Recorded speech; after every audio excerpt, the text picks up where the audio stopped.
Bonjour et bienvenue dans votre hebdo de la semaine. Retour sur l'actualité qui a marqué la Vendée cette dernière semaine d'octobre. C'était la Toussaint cette semaine. L'une des traditions de cette date particulière est d'honorer ses défunts en allant fleurir leur tombe. Vous l'avez sans doute fait pour l'un de vos proches et peut-être avez-vous acheté des chrysanthèmes.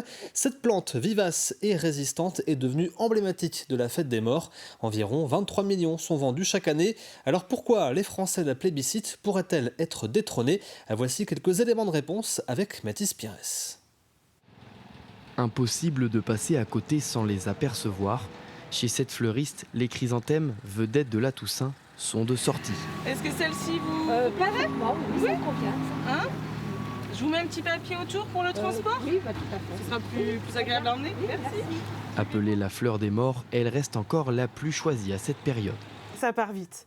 Ouais, c'est en fait dès qu'on les reçoit, c'est vrai que l'impact visuel en bord de route, ça attire l'œil, ça attire les clients, et c'est vrai que dès qu'ils voient que j'ai reçu mes chrysanthèmes, les premiers clients arrivent et puis effet boule de neige, ça donne envie de les acheter. Et c'est vrai qu'on a eu une météo plutôt clémente jusqu'ici, il fait plutôt à peu près beau, il pleut pas en tout cas, donc ça donne aux clients l'envie de les déposer au cimetière. En jaune, blanc ou rose, le chrysanthème est l'une des rares fleurs de la saison. Chrysanthème ou autre que chrysanthème? Alors les clients s'empressent pour avoir leur bouquet. C'est incontournable et tout le monde, je voyais juste un exemple hier, toutes les personnes qui y avaient devant chez elles, c'était incroyable. Moi j'ai trouvé ça énorme. C'est pour ça que je suis venu aujourd'hui qu'il y a un peu moins de monde. Mais les gens, ils sont vraiment marqués par cette fête de la Toussaint. Dans des moments douloureux, des fois, on a besoin de gaieté. Comptez entre 5 à 15 euros pour des petits pots et jusqu'à 30 euros pour une grosse tête. La vente de ces fleurs constitue une part importante pour les fleuristes. Un rendez-vous à ne pas manquer. De façon générale, un Français sur 5 offre des fleurs pour la Toussaint, ou dépose des fleurs au cimetière pour la Toussaint, quasiment un Français sur 5. Et donc c'est toujours une période qui est assez marquée. On est sur un rythme assez régulier, en fait, d'année en année, c'est une tradition qui se perpétue quand même. En 2023, un Français sur 2 préférerait se faire crématiser plutôt qu'enterrer, ce qui implique alors moins de place pour cette fleur. Et même si le chrysanthème perd de sa gloire, il reste encore le roi de la Toussaint, au moins cette année. Le village du Vendée Globe est toujours en pleine effervescence au Sable d'Olonne et sur place, beaucoup de personnes ont besoin d'un accès à Internet. Les skippers et leur team, les médias, l'organisation mais aussi les visiteurs. Pour cela, l'opérateur Orange a installé sur place une centaine de bornes Wi-Fi et plusieurs kilomètres de câbles de fibre. Un dispositif important qui le sera encore plus pour le départ le 10 novembre prochain. La semaine juste avant le départ, on va avoir un peu plus de moyens déployés, notamment sur le chenal pour les retransmissions vidéo. Et sur le site, on a quelques clients qui nous demandent des lignes supplémentaires. Donc on va monopoliser à nouveau l'équipe de la région, l'équipe de La Roche, pour pouvoir venir câbler toutes ces lignes et les mettre en service. Et tout ça le plus rapidement possible. Ça va démarrer dès le 5 novembre pour être prêt dès le vendredi, de façon à ce que tout soit en place pour le jour du départ, le 10 novembre. Un nouveau centre d'hébergement d'urgence a été inauguré à La Roche-sur-Yon. La Fraternité, c'est son nom, c'est le deuxième dans la ville-préfecture. Il vient répondre à une forte demande pour l'accueil de personnes sans abri avec 45 places. Les résidents bénéficieront également d'un accompagnement dans le cadre d'un projet de réinsertion.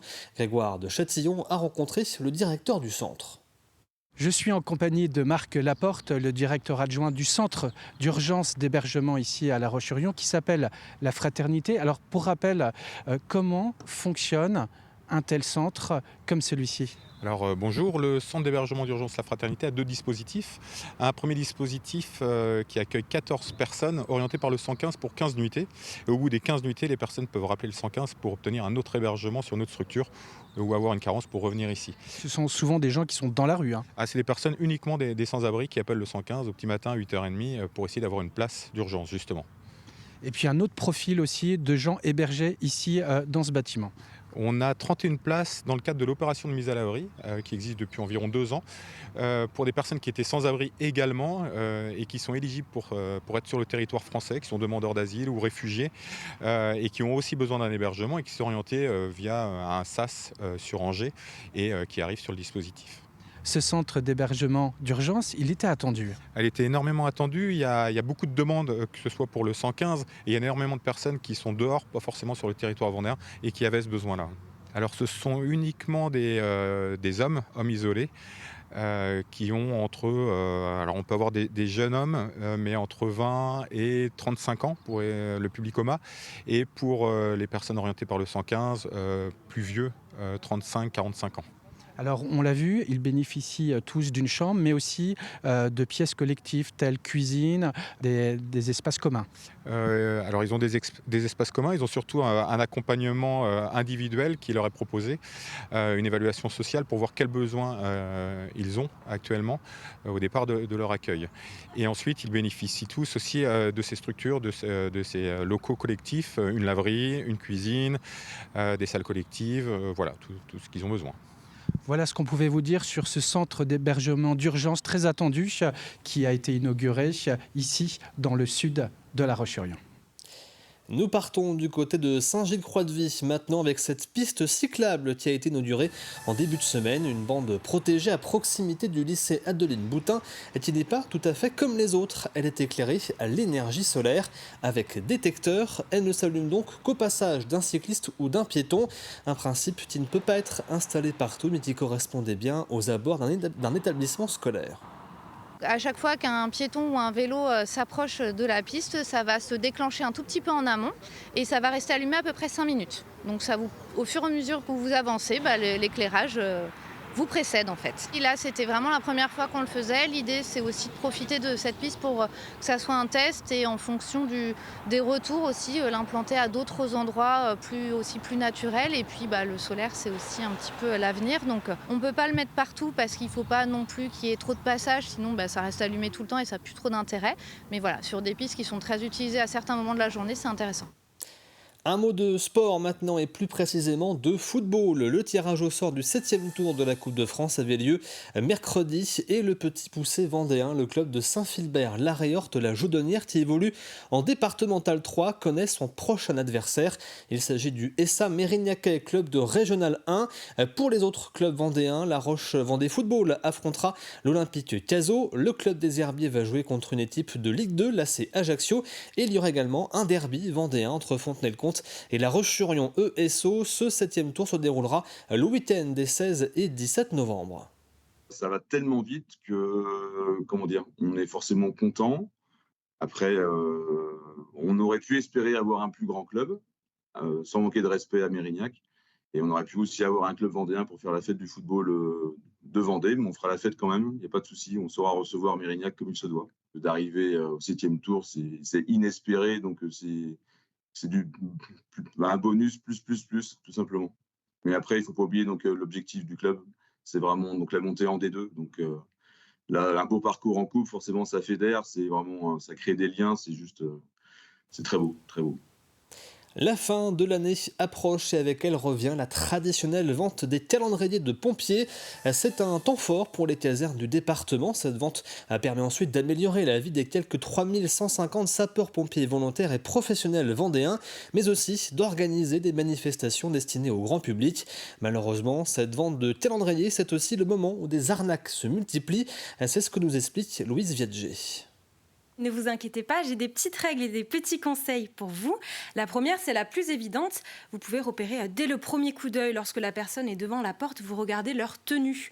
Les sapeurs-pompiers se présenteront toujours en uniforme et ils porteront toujours l'écusson départemental pour être bien reconnaissables. Ensuite, une autre règle qui peut vous mettre la puce à l'oreille, si la personne essaie de rentrer à l'intérieur de votre logement, les pompiers resteront toujours sur le palier à l'extérieur, à distance, pour discuter avec vous. Rappelez-vous que les dons sont libres. Chacun donne ce qu'il veut.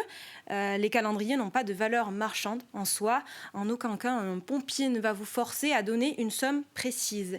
J'ajouterai une dernière règle. Vous êtes toujours libre de demander la pièce d'identité de votre interlocuteur. Si vous avez le moindre doute, vous l'écartez. Et justement, si vous avez donc un doute, n'hésitez pas à prévenir les forces de police ou de gendarmerie. Et donc on vérifie, donc pas d'uniforme, personne chez soi et on donne le montant qu'on veut. Alors justement concernant ce montant, est-ce qu'on sait à quoi sert l'argent des calendriers des pompiers, Louise ? Eh bien oui, déjà tout est reversé à l'association des sapeurs-pompiers qu'on appelle l'Amicale. Elle utilise les dons pour différentes missions, par exemple pour développer l'esprit de cohésion dans la caserne en organisant des manifestations ou des rencontres comme la Sainte-Barbe ou le 14 juillet, pour contribuer à l'action de l'œuvre des pupilles des orphelins et du fonds d'entraide l'aide des sapeurs-pompiers de France ou tout simplement pour améliorer les conditions de vie dans les locaux, donc dans les casernes. Les pompiers sont peut-être déjà passés chez vous ou bien ils viendront dans les semaines à venir. Le porte-à-porte se fera jusqu'au mois de janvier. Eh bien, c'est noté. Merci à vous. La pointe du but sur l'île-Dieu a entamé une nouvelle vie. Un grand phare y avait été construit en 1830, puis quelques décennies plus tard, pour essayer de réduire les naufrages, une corne de brume y avait été ajoutée. Celle-ci a servi pendant tout le XXe siècle avant d'être désaffectée en 2000. Elle était depuis devenue un monument historique. Le département vient de la réhabiliter en tant que site, vient de réhabiliter le site à l'identique. La sirène est arrêtée depuis les années 2000 et donc on a souhaité le réhabiliter. Ça fait au moins 15 ans que le projet est en route, mais il fallait vraiment que le département d'abord valide le projet et puis trouve les artisans qui puissent faire ça parce que c'est pas évident. C'est un bâtiment qui est protégé, donc il faut faire attention à ce qu'on fait. La partie avant en fait date de plus longtemps, donc c'est pour ça qu'il y a une différence de couleur. Bien sûr, c'est un architecte qui a fait ça vraiment dans les règles de l'art. Et pareil, les entreprises ont fait ça dans les règles de l'art et on est très satisfait du résultat. C'est la fin d'une nouvelle saison pour le Puy du Fou. Le parc referme ses portes au grand public ce dimanche. Une fermeture de 5 mois pour préparer 2025. Et parmi les nouveautés, il y aura au printemps prochain une véritable chasse au trésor. 12 énigmes pour partir à la découverte d'un trésor caché quelque part en Europe. Un coffre permettant de remporter une épée dont la valeur a été estimée à 250 000 €.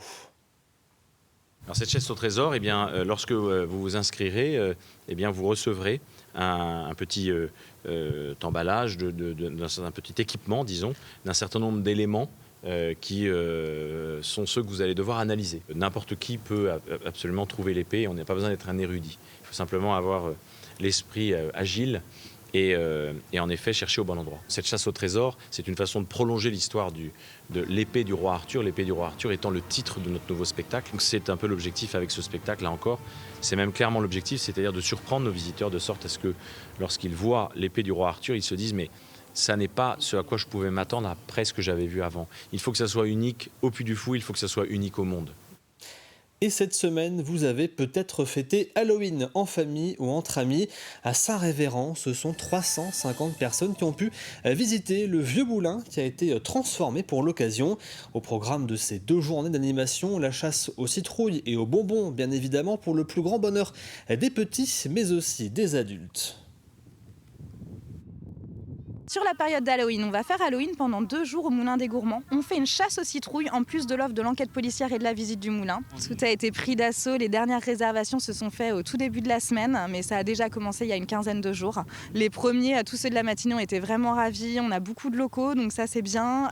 Ils recherchent vraiment des animations à faire ici sur leur territoire pendant les vacances de la Toussaint. Et puis on a vraiment des gens qui repartent avec le sourire et c'est ce qu'on veut. Pour l'année prochaine, on va continuer toutes ces journées d'animation qui vraiment rythment toute notre saison touristique. Et en plus, on est en train de construire une salle groupe, plus une salle de projection. Donc actuellement, on est en train de monter un film qui va être vraiment en addition de la visite guidée du moulin.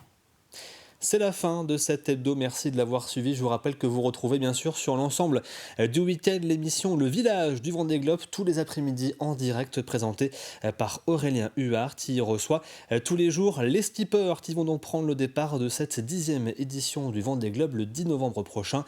Un départ qui sera bien évidemment à vivre en direct sur TV Vendée. L'actualité vendéenne, elle revient dès lundi à partir de 7h avec la matinale.